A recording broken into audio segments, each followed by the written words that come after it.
But it's being recorded. This meeting is being recorded. They're all officially being recorded.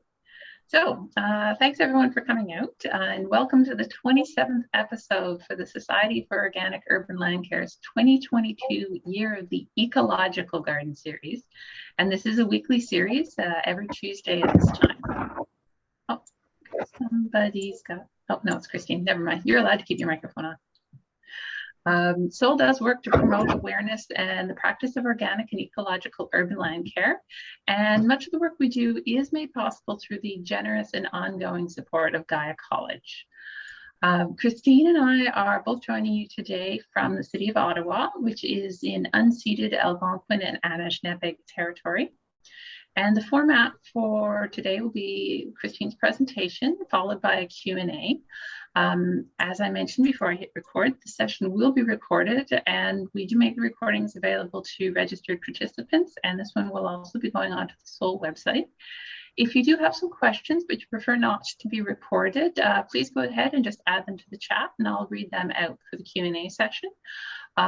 You're also welcome and during the Q&A to raise your hand and I'll call on you to ask, and you can ask questions directly to Christine or myself, as we're both involved with Seoul.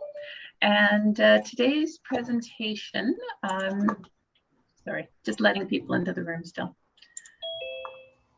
So today's presentation will be an introduction to the Greener Greenspaces program, and we'll spend the next couple of months of this series actually exploring some of the spaces that we recognized as part of the 2021 Greener Greenspaces program. So being summer, we figured a whole bunch of garden tours to get everybody inspired and hopefully engaged in actually entering your own spaces into this recognition program so we can expand the map of where people can go for inspiration. Christine Earnshaw is going to be giving the presentation today, and she is Seoul's Special Projects Coordinator, and she's done an awful lot of the heavy lifting in getting the Greener Greenspaces program to where it is today, which is just starting its second year. So Christine, if you want to go ahead and start your presentation. There's a few people in the room and a few more we'll see it once we post it to the website. All right, well, thank you very much, Sandora.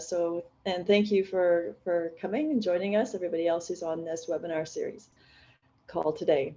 Yeah, my name is Christine Earnshaw again, and yeah, I've been with Seoul for a few years now, and this program that we're speaking about today is one that myself and Sandora and others created in 2021, and today's presentation is really just going to go over the purpose of the program, what we're trying to achieve, and also give you some highlights and examples of Greener Greenspaces that were recognized last year and how you can generate your own ideas or find ones in your communities that also resonate and meet the criteria. So as I mentioned, the program was launched in 2021 and it's national. It's a national program that recognizes urban green spaces across Canada that exemplify greener stewardship. And the word greener in Greener Greenspaces, what we mean by that is stewardship that centers ecological and community health and well-being and intentionally goes about caring for the land to increase the diversity and resilience of the landscape. The aim of the program really is to recognize regenerative and ecological land care in urban settings across the country, with the ultimate goal really, and with Seoul's mission as an organization, is to inspire the widespread use of ecologically focused practices that support urban biodiversity and resilience. So the basic criteria of the program, we came up with these sort of general areas, and we'll be talking in more detail later about how that has been applied. But in terms right now to understand the program and to qualify, a site must be publicly accessible. So it doesn't have to necessarily be a public space, but one that is accessible to the public to visit. And that's important to understand right off the bat. But really the crux of this program and what we're trying to focus on here are the acknowledgement and the recognition for sites that are cared for by different groups in ways that increase the biodiversity and support plant health. That's a key one. also the ones that improve soil health, protect air and water quality, and take steps to minimize waste and energy consumption while in the process of caring for the land. And one that is fundamental for soil is the active avoidance of synthetic fertilizers and pesticides, given that there are so many alternatives that have a much healthier and positive outcome in their use. So in 2021, when we launched the program, we were very excited that 26 sites from 8 provinces across the country qualified and were recognized. And there's a map on the right-hand side here. You'll also find it on Seoul's website. And it's a map of Canada, and you can see the circles are where the sites are. So all the way from PEI on the right-hand side, but all the way along westward to British Columbia. And if you look on it in more detail on the website, you'll see that they belong to sort of different types and different categories of green spaces that we'll get into. So yeah, what are those types of green spaces that qualified? And one of them that received quite a lot of submissions was related to pollinator and habitat gardens. And the ones, I'm just giving you a few samples here. So there's a general idea of what these sites are. On the left is the Gosling Pollinator Garden. It's in Guelph. It's at a hospice. And so it's a green space that is focused on not only creating healthy habitat lands for wildlife species, but also one that is fostering health for humans. And it's a well-known, well-recognized garden in Guelph that tours sometimes come to. The master gardeners always tour there. They have a lot of community partnerships to keep it going. On the right-hand side, the Leaf Demonstration Garden. So that's an NGO in Toronto. And the way that they have operated in the last few years is to create these demonstration gardens. And these are all at subway stations in different parts of the city, in a very urban, very dense part of the city. And the purpose is really to not only demonstrate the possibilities of creating habitats and pollinator gardens using native plants, but really it is to show that this is possible no matter what the space is in terms of size and the urban properties around it. So following that, there are more examples. And in Ottawa, there's a park that is part of an initiative by a community group to depave an area, a street. It doesn't happen very often, but when it does, it's a partnership between city officials, and in this case, federal officials, because it's federal land. And so once they depaved, they actually took over different parts of this park area and its extension into federal lands to build not only pollinator gardens, but a tiny forest. They removed a lot of invasive species that were there, and they just keep adding layers to this, and over time are progressing into larger footprints of showing what's possible with regenerative and sustainable land care. On the right here is a garden in Regina. It's a peace garden. It's in front of and beside a United Church.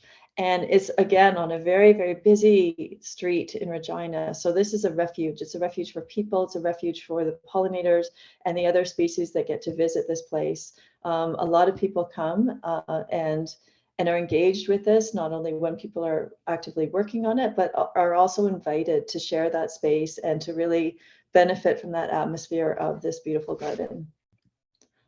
Another category of green spaces in the applications that came in last year are municipal parks. And that was quite exciting. And it shows too that there is this development and progression of different types and styles of parks and parkettes in municipal areas, small and large, that are reinforcing the same ideas and principles that we have, which are, it is about the biodiversity, it is about creating habitat and spaces where native plants that have been pushed out and that need to be there to support the wildlife and the human appreciation. So in this case, there's Eglinton Park in Toronto. So it's not the entire park, but it's a subsection. And it is in an area around a community center, so very human-centered. And the gardens that are planted, it was a private firm that created this so in partnership with the municipal government. And they basically have food forests, they have medicinal plants and gardens, they have plants that are specific to pollinators. So it's a beautiful space, it's complex, it's diverse, it's going to expand over time as well as things grow up and layer with the different trees and shrubs and plants and grasses that coexist there. On the right-hand side is another example of a private firm committing to this notion and working and getting a contract through municipal government. And this one's in New Brunswick, and it was built on a very sort of manufactured landscape. So you can see towards the right of that photo, there's a lot of concrete. It's a seawall that's very straight and narrow, but what they were tasked to do is help with flood mitigation and also help with having some habitat for when the flooding's happening, but also for the species that are missing out on habitat across the coast. So this is a particular park that's newly created, but over time and the plan and the engagement with the community is all about teaching, learning, and progressing into something that's going to be more mature and going to be a real highlight for the community to have this space that was prior very cold and sterile. Another type of greener green spaces are those that are in urban areas that are ecological restoration projects, ones that are trying to bring back grasslands. For example, in this case in Brandon, Manitoba, this is an NGO. It's a property that is, I think, partly the city owned and the NGO owned. Well, if we say owned, but in this case, it's a project and restoration education site to engage people about the native grasses that are and were very predominant in Brandon in that area, but now have been reduced. And so this is bringing back and reintroducing and removing invasive species to bring back the grassland. And in Surrey, BC, this was another municipal-led project. So this was staff in the Parks Department that created this beautiful, very large pollinator and sort of meadow property. And what's really nice about that is they have a lot of interpretive signs. This is giving the people in that area the chance to learn about these species that aren't commonly on public managed municipal properties. So this is just an example of what is now being more appreciated and more upcoming in terms of the way that municipalities are going about what they're doing. They recognize we are in a crisis for biodiversity loss. We're in a time of a climate crisis where there is more flooding, there's more drought.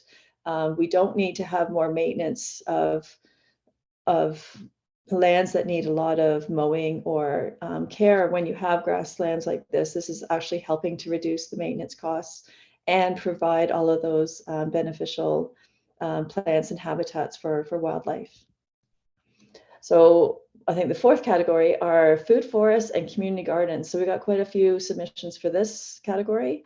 And one of them, so is in Ottawa, close to where we are, and it's an NGO. It's on a property that has multiple farm agricultural enterprises. And so this particular one is a demonstration forest, an edible forest.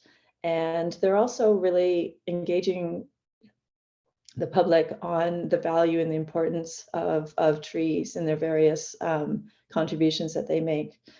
And on the right side in Hamilton, another Greener Green Space was on the property of an NGO that is multifaceted, a very holistic and interesting NGO called Green Ventures. So Eco House, this property, they did many things in terms of land care, and one of them was creating these community gardens that are features for community well-being and sharing, learning, and also are cared for in a way that is very considerate and intentional about the plant and soil health and how these spaces and the types of plants can be beneficial for humans and other species. More community gardens. So this one on the left is a permaculture farm garden in Naramata, BC. And we had a presentation, a webinar related to this garden, or many of these actually. And it's fascinating too. There's so many different ways that the community has been involved in this. And again, this is a year after year, and all of these spaces are, when it is this type of green space, we know that there's evolution and progression and furthering the plant diversity and the maturity of the trees in particular that are on that site. So it's a very, I think, beloved, it seems like a very beloved community space. And in Kingston, this is another big garden. I think it has many people who are actively involved in allotment gardening on that site. And again, it's focusing on plants that are good to attract and keep pollinators around, but also for food security and that idea of growing food in a local setting and doing it in a community manner. Finally, there's a few sites that are Greener Greenspace recognized in 2021, and one of them is on Wolf Island. And it was a project that had been in the works, so interesting in terms of how the community came about to establish this in the most thoughtful way, in terms of the planning, in terms of the consideration for where the materials came from and the trees and how the community would be involved. So this is a space that I know that we're going to want to follow along in the years to come, just because they have been so intentional about the way they plan this, and it relates to this model of tiny forests in other parts of the world that have been seen to create biodiversity rather quickly with a planting of trees that are in close proximity to one another.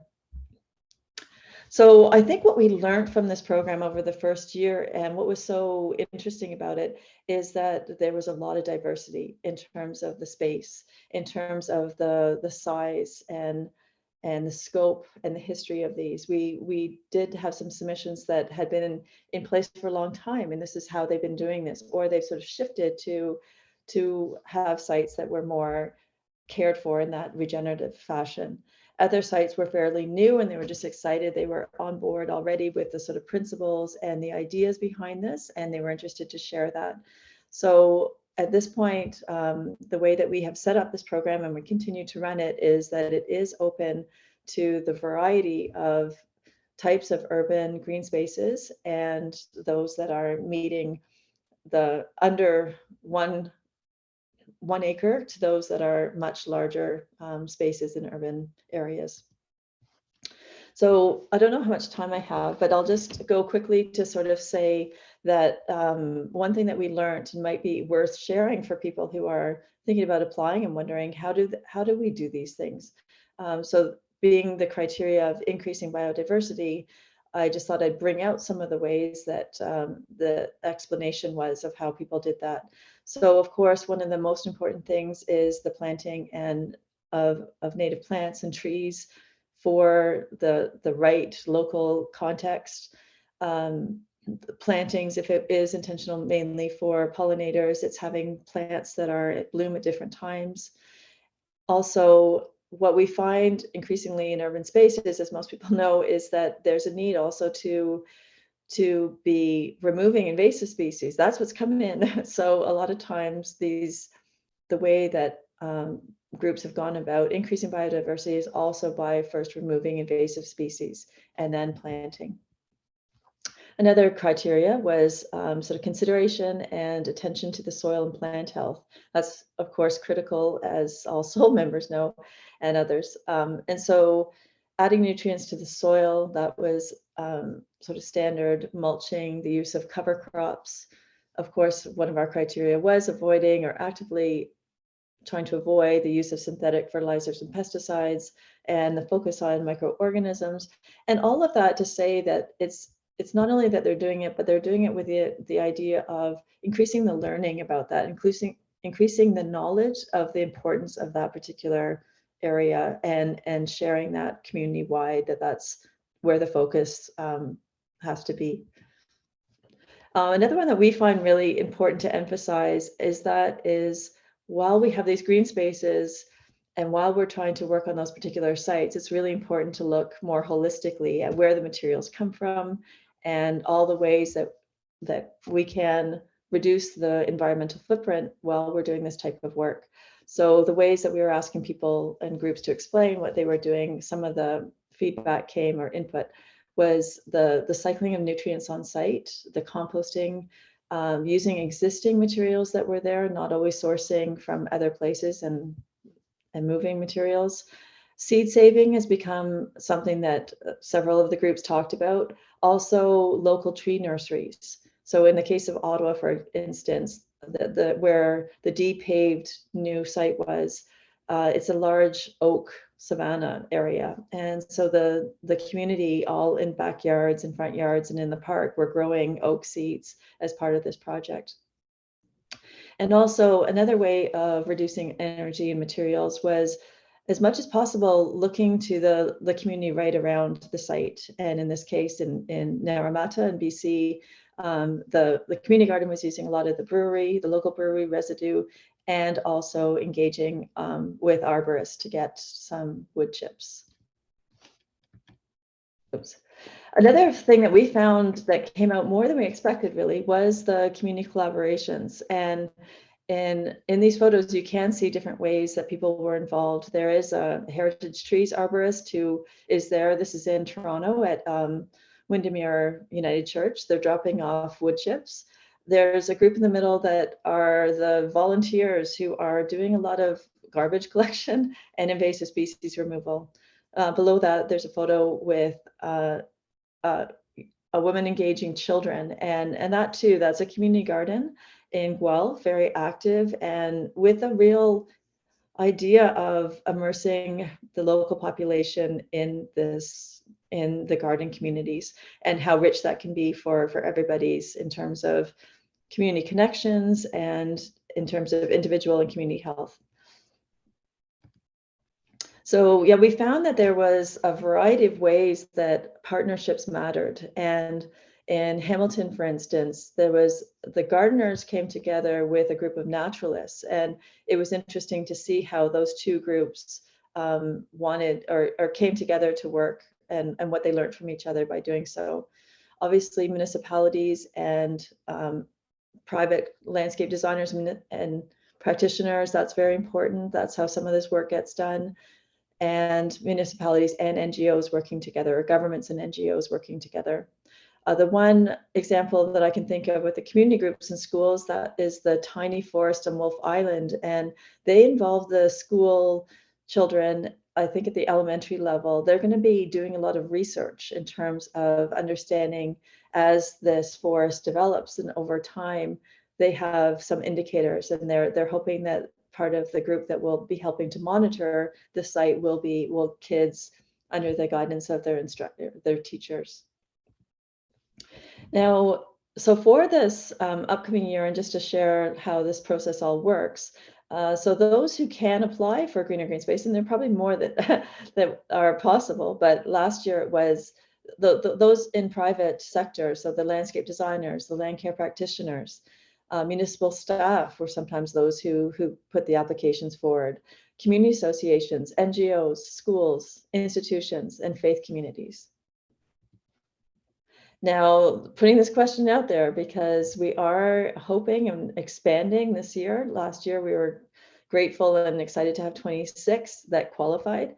And this year, we're hoping to at least double that. So we're turning to everybody to share information about this fairly new program. And we know that there are more sites out there that are exciting, interesting, and good for that community learning that we're all doing through this program. So the application this year, we have two streams. So we have a stream for those who were recognized in 2021. And so that application form is really sort of an update, a status update, and talking about sort of what progressed over the last year. And then there's an application that is for the new sites that are coming on board this year. All of that can be found on Seoul's website. And just to say again, this is a Seoul program. I want to emphasize that. This is a way that Seoul is engaging its members. It's sharing the knowledge and appreciation for the approach that Seoul emphasizes or puts forward. And so another program that sort of combines with this is the weekly seminar we have on ecological approaches to land care that's related to the 2022 Year of the Garden, Year of the Ecological Garden. And so in July and August, for the next 8 or 9 weeks or 10 weeks, we will be featuring the 2021 sites. So that it'll be really good to hear from people who will be sharing and touring around their Greener Greenspaces. And those will be posted on our website as well. There's registration and you can sign up on Seoul's website. Now, finally, there are people and there's questions to be asked. So I put out the email address. So to contact, if there are any questions about this program, you want to get in touch beforehand, please feel free to do so. So thank you very much. Thank you. No, that was great. That was a really good overview and some really good examples of what came in the very first year of the program and I know we both looked over them along with several of the board members here at Seoul, and yeah, it was really, we didn't know. We set some criteria and we put it out, and we didn't, you mentioned all those different categories. They're not fixed categories, if anybody's wondering. No. That's how we sort of organize them based on what came in. If somebody's watching this and going, oh, well, I know of a space that's great in my community, but I don't think it fits one of those, that's just fine. We will figure out what to call it if it fits those criteria around that were listed. Then don't worry about a category. It's there's so many ways to really take care of the ecosystem that we're all still learning and adapting, and there's local adaptations. So solutions that are perfect for one space won't work in another space and vice versa. So diversity is definitely something that we'll see a lot of. I did share a link in the chat to the organiclandcare.ca, the 2021 Greener Greenspaces, and right at the top of the page is the link for entering for the submitting for recognition. And I think it's also worth mentioning that these are so I think papers might be hitting your microphone, by the way, when you rearrange papers sometimes. But there's no fees for this, so it's something that we're very happy if groups want to join as public members to help support Seoul, but to have a space recognized isn't something that we're charging a fee for. We really just want to make it easy to find these places. And I know you mentioned there's upcoming ones. Do you want to also mention a little bit? There are some profiles that you've been working on that can be found on the website. So do you want to just talk a little bit about that, where people can find more info on last year's, because there's some really inspiring projects on there. Well, one thing, we should mention is why is Seoul doing this as well? And part of it is to be the platform and to offer as a resource for anyone who is out there to explore this. And so what we have been doing is, of the 26, we've probably put up short profiles of all of them and long profiles of about half of them. And we continue, this is our mandate for the year, is to keep promoting and putting out information about all of them. So you will find a lot of different information with photographs and the approaches, the profiles of how they're working in collaboration with others. That's sort of a main feature, and how they're going about the process. And what is important here is that none of these spaces are static. So it's going to be so interesting to see those that come in again this year and how they can update what they've been doing. Because I have even heard from people already who were like, when are we going to apply?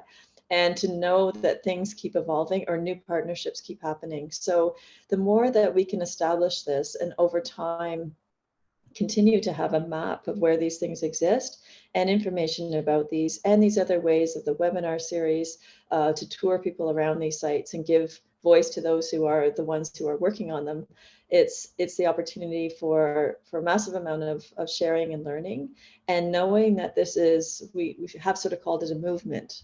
In one way, I think we called it a revolution, but I think the revolution, I think it's been there, but we are trying to extend it. We're trying to make it more widespread, because there are people who have even been doing this for quite a long time, and we just want this program to be one that we're celebrating, and we're honoring all of those that have decided and dedicated themselves to do this in a fashion that is so health-based and based on the idea of we are going in this direction, also because we face many challenges in our land care, and especially in urban sites. They have this opportunity to be very productive and places where people can connect, and that's so important for a multitude of reasons. So we are trying to highlight that this is an urban award, but it's also something that is, in the principles, it applies to many different ways to do land care. Yeah, and it is urban, but it's also suburban and other forms of community. So also, I know the question came up a couple times last year about some sites that were maybe outside of conventional urban space, but they were about serving access for community and that. And so as long as they are associated with a particular community, as opposed to necessarily some naturalization areas which are sort of separate from any particular human community, then even if they are rural, they can still work with the program.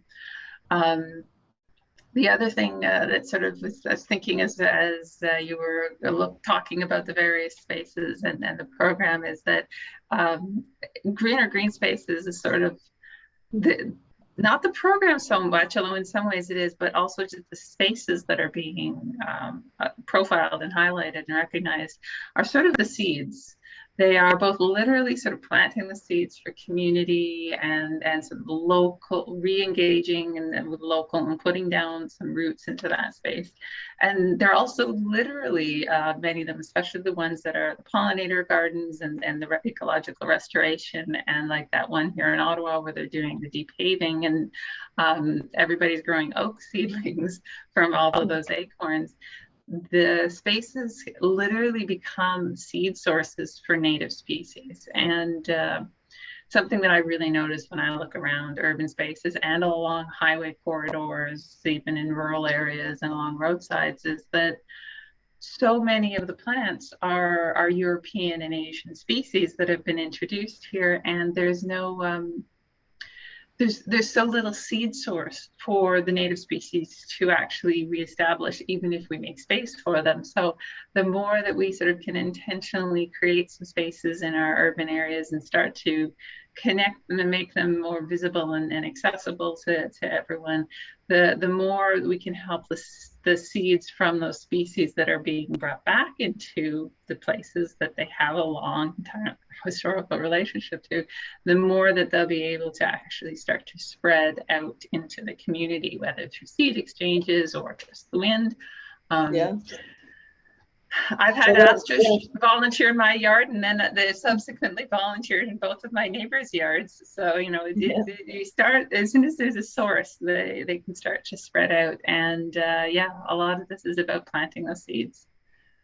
Yeah, no, that's a nice way to put it. And that is exactly what the Wolf Island tiny forest. So one of the indicators is how much can this reserve, this small area with lots of trees packed in, how can it over years be that seed source through dispersal, through different ways of dispersing the seed. And so that was what they'll be looking out for, because they'll be surveying what's around that site and then what comes up around that site, and based on the planting.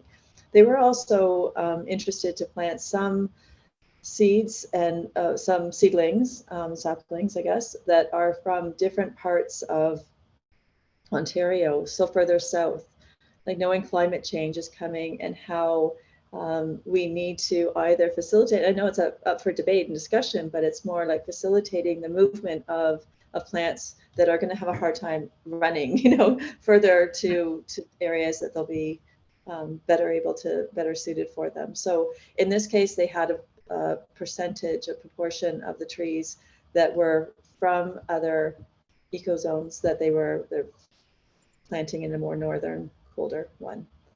Yeah, I've heard that referred to as helping the plants walk north. Yes. So yeah, they're drawing from species that are native to the Carolinian zone, I believe, if memory serves, from that project. And one of the things I really love about that project there on Wolf Island is that it's being well documented. So it's really going to be another one of those seeds to plant. Yes. Because it's a seed, it's an information seed. They're actually saying what happens when we plant a forest like this. Because we know research keeps showing that as we plant sort of these big tree planting projects, we often don't have great success. It's forests replant themselves far more effectively than humans sort of going out in those big tree planting projects. And I know the tiny forest projects are actually about mimicking how a forest replants, and hopefully becoming the seed for then more forest replanting, because while forests are most efficient at replanting themselves, you still need them to be able to have a starting point to spread out from. And in a lot of our spaces, especially our urban and suburban spaces, there's not a remnant forest to regrow from. We do need to do the work of bringing some of those species in so that then they can spread back out. And we really do want to be recognizing all those seeds everyone's planting in the communities to be the starting points for everything to grow back out from. Well, and one other thing it just reminded me of is because everybody is putting a lot of thought into this, and this is knowledge that's not exactly public knowledge. This is not something that is always commonly known. So another feature that we noticed from almost all of them is that there is some kind of engagement out to the public, either through more passive interpretive signs, but mostly with people on site who become then the ones who are engaging others when questions are asked. I think that was a central part.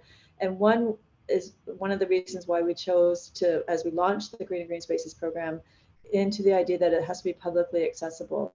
Because not only do we need these sites for the type of species that are there, but we need these sites to be learning sites, the demonstration sites of what's possible. And that's the only way really that they're going to get the attention. So as we move forward, the Seoul committee that is looking at this program is also wondering, how can we also honor and recognize private spaces where there have been people with all of that grounded knowledge and practice of creating these spaces that are also with the same sort of characteristics. But for the time being, we're focusing on the publicly accessible ones. And as we go forward, we might be also looking at how can we establish some kind of criteria for those private spaces that also play a role in our urban fabric. And as you say, Sandora, your what's growing in your place doesn't respect the boundaries of perhaps fences, or it moves, it travels, birds disperse. So it's that type of thing that they are valuable as well. So how can this program evolve into the future with perhaps moving into some private recognition for private spaces as well?